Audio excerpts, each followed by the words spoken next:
And she graduated from second grade because her father was a miner. So he'd worked the mines going from Colorado down into New Mexico into Mexico. And as a result, you know, they were always moving. So they wanted to be sure that their kids were going to get an education. So even though Spanish was our first language, they said, you know, the two oldest girls are having a hard time succeeding in school already at the elementary level because they only spoke Spanish. And at the time, there wasn't much bilingual education around. So I'm the last of the 7 kids who can probably function in Spanish to a certain degree. And I can honestly say that my Spanish language development, as well as my English language development, is truncated to a certain point. And it's really obvious to me when, for example, people start throwing out dichos in Espanol or cliches in English. Boy, if you want to see somebody destroy dichos or cliches, come to me. So like I said, I'm the 3rd oldest. I'm the last one who can really function in 2 bilingual, in 2 language communities. And I wrote a poem that got published by NCTM. And it's called Isn't English a Trip? And I'm going to read it real quick. And as I read it, I want you to think about, if your English wasn't your first language, I want you to think about your experiences. Or if you worked with kids whose first language wasn't English, I want you to think about them. Because when I wrote this, I was thinking about the kids. I'm a bilingual education advocate. And so when I wrote this, I thought about those kids that sat in my classroom. And I thought about the parents of those kids. I thought about my own parents. And so I wrote this in their honor. It's called Isn't English a Trip? Isn't English a trip? Every day while I sit in class and wait for Mrs. Jones to call on me, she writes on the chalkboard but calls it a blackboard, and yet I look at a green board. And when reading time rolls around, it's hard to understand why the word Nike is not pronounced like bike or hike or Mike. Mrs. Jones always gives us these rules. I remember the one about when 2 vowels go walking, the first one does the talking and the second one does the walking. And guess what? It works with the word like beans. There are 2 vowels. E does the talking and A does the walking. Sort of like my sister and me. She does all the talking and I do all the walking. But then they break the rules. What about the words like choose or ate or feather? There are 2 vowels walking. So which one is the talker and which one is the walker? I thought it would be easier when math class started, because that's just about numbers and circles and things like that, right? Was I in for a surprise? When Mrs. Jones started talking about addition, she used the word plus, like 2 plus 2 equals 4. Sounds good to me. But last week she mentioned the word combine, and she said that meant addition too. All right. Oh man. On Monday, we were doing some math problems. Oh man, I had a hard time reading. Too many words. I didn't understand them all, but my buddy Julio helped me out. Now I owe him one, but that's another story.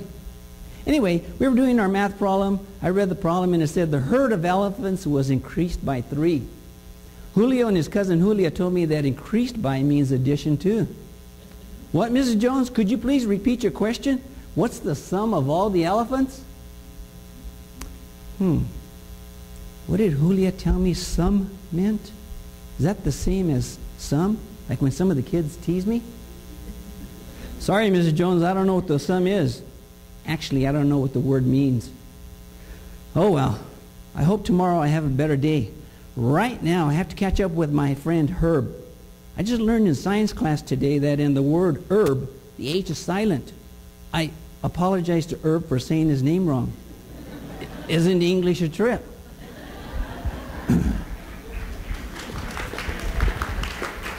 So some of those issues come up for our kids in the math classroom.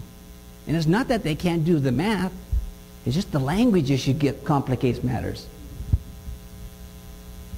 So here's some of my successes, because those are my challenges besides the fact that I had to live with 5 sisters, right? All 7 kids graduated from college. As I told you, my parents were intent. That was their expectation. They knew, we knew, that we were going to go to college and graduate. And as a matter of fact, here's a picture of us at their 50th anniversary. And next month, we're going to go celebrate their 65th anniversary.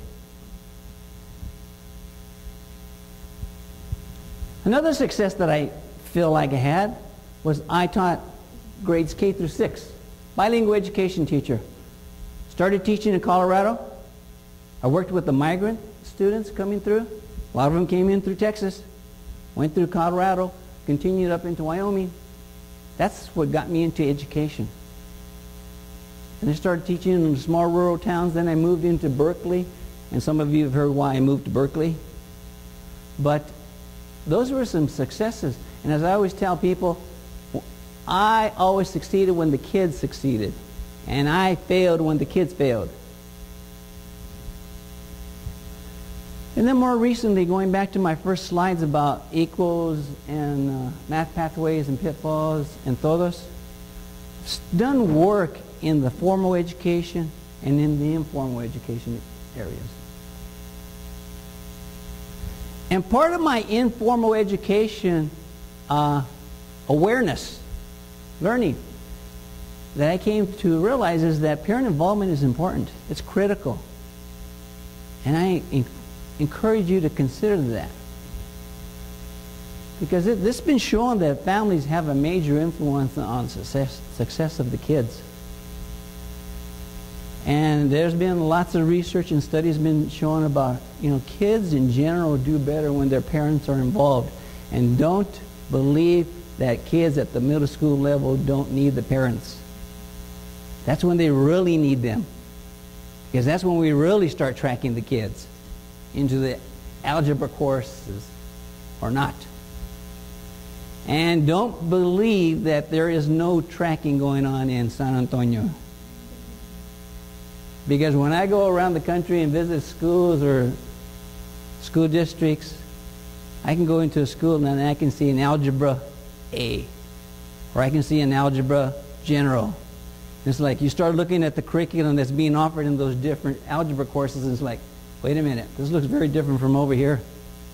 And what's happening with their second language learners? What kind of algebra are they getting? Oftentimes they aren't.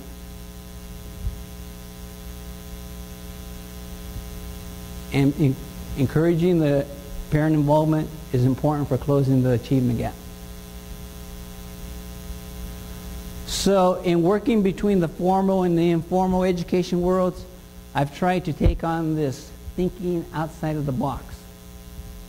One of the recent projects that I'm running, and this is the only reason I'm still at the university right now, I'm just trying to wrap up this last project, is we have modified some math and science activities and put them in a cartoon format, and Spanish language newspapers are carrying them.